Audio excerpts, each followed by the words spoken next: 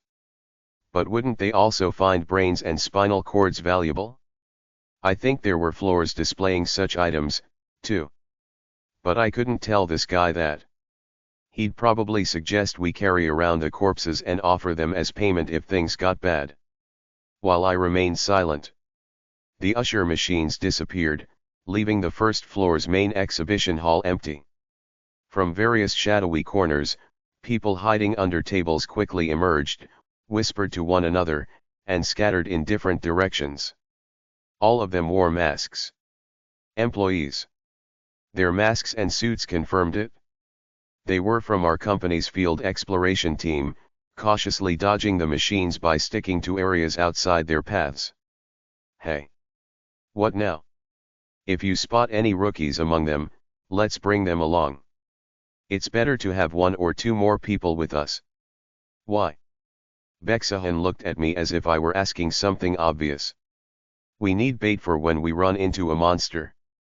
Ah, this sick bastard, seriously. I tilted my head in mock confusion. We already have bait.